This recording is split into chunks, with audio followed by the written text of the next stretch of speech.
You madam.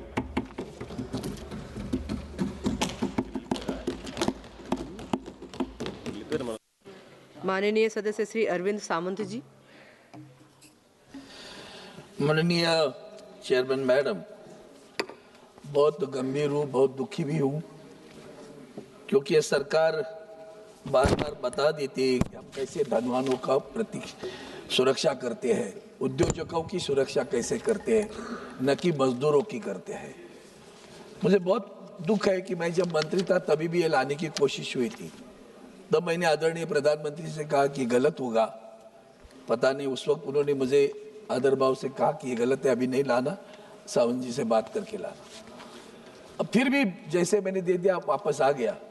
और आज इसमें जो भी प्रावधान है वो इतने डेंजरस है कि आगे चलकर ये जो तीनों कानून आप रिपील कर रहे हो ना, trade union act, industrial employment standing orders act 1946, trade union act 1926, the industrial dispute act 1947, the industrial relation code 2000।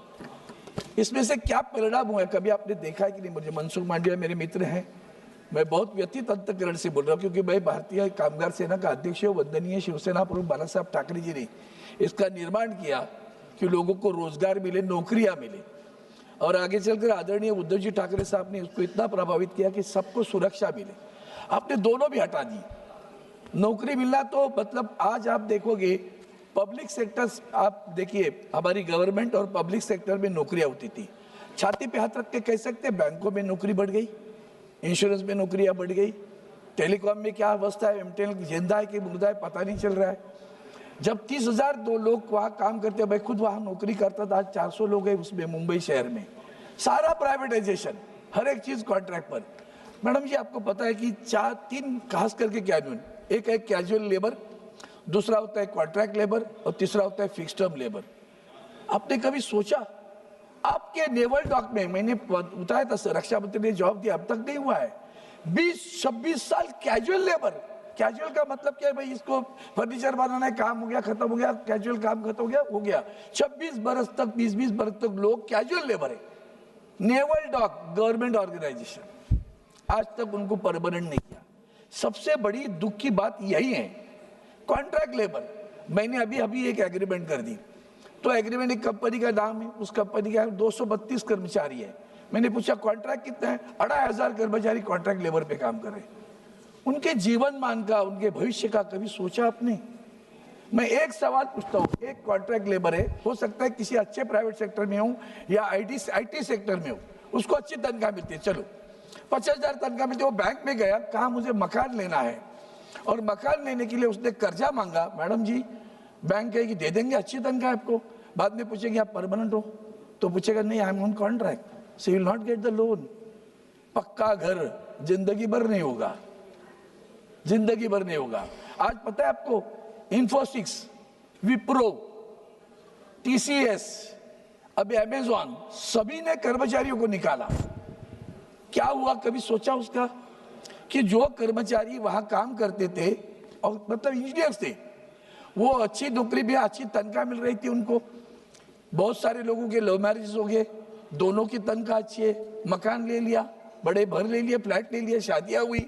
अब ऐसी परिस्थिति आई है, जो कुछ बचे उनको कहते हैं 50% तनख्वाह पे काम करो, और वो तनख्वाह लेकर अभी कर्जा कैसे वापस करेंगे? कभी सोचा उसका घर जो लिया है उसका लोन वापस करेंगे?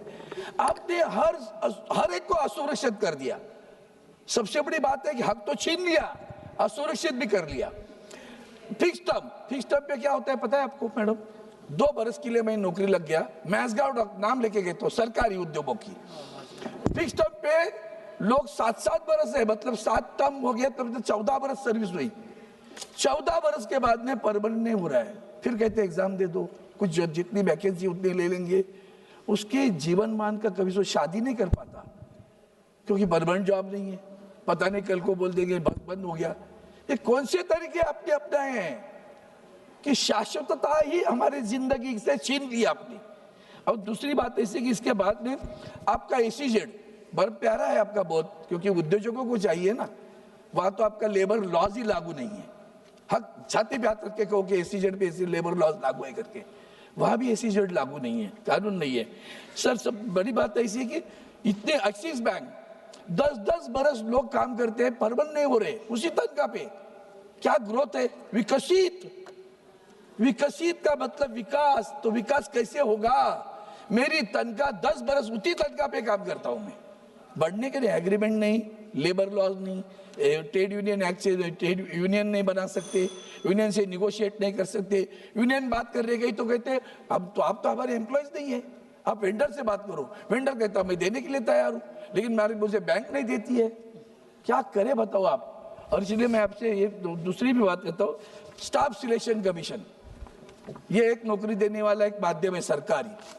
हमारे मुंबई में इनकम टैक्स में 1200 लोग भरे, 1200 लोग में से 3 लोग सिर्फ मराठी महाराष्ट्र के, बाकी लोग जो आए, मैडम आप सरप्राइज करोगी कि वो लोग टाइपिंग टेस्ट नहीं कर सकते, अंग्रेजी नहीं लिख सकते, फिर भी स्टाफ सिलेक्शन में कैसे पास हुए?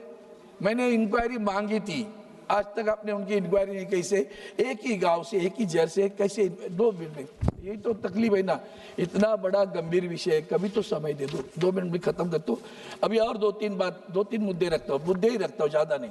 आपने क्या कर दिया, कल तक किसी कारखाने को 100 अगर कर्मचारी हो, अगर उसको बंद करना है तो सरकार की अनुमति लेनी पड़ती थी। आपने क्या किया, 300 होंगे तो कर देंगे, मतलब 299 कर्मचारी है किसी कारखाने में और उसको बंद करना है उद्यमों, तो आपकी परमिशन की भी जरूरत नहीं, गए रास्ते पे।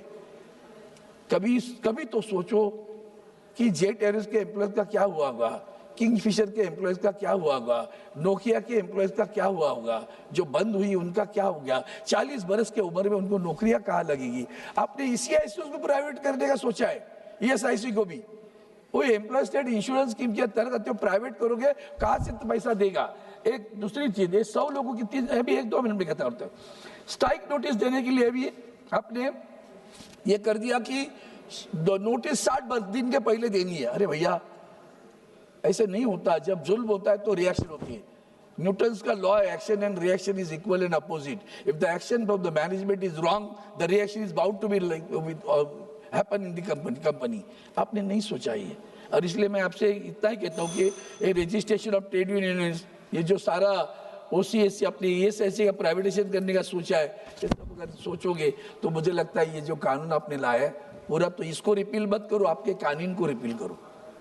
आपने जो लाया ना उस कानून को ही रिपील करो। हमारे जो पुराने हक दिए थे, हमारे कर्मचारियों का, मजदूरों का हक छीनने का जो कानून आप लाए हो, उसका मैं निषेध करता हूँ। और मैं चाहता हूँ सरकार अंतर्मुख होकर पुनः दोबारा सोचे, क्या नौकरियां उपलब्ध है? रोजगार शब्द प्रयोग करते हो आप लोग, रोजगार और नौकरी में फर्क तो शाश्वत होती है। शाश्वतता से अशाश्वतता में लेके जाने वाला आपका कानून, उसका मैं निषेध करता हूँ, मेरे विचार व्यक्त करता हूँ। धन्यवाद। सभा की कार्यवाही 2 बजे तक के लिए स्थगित की जाती है।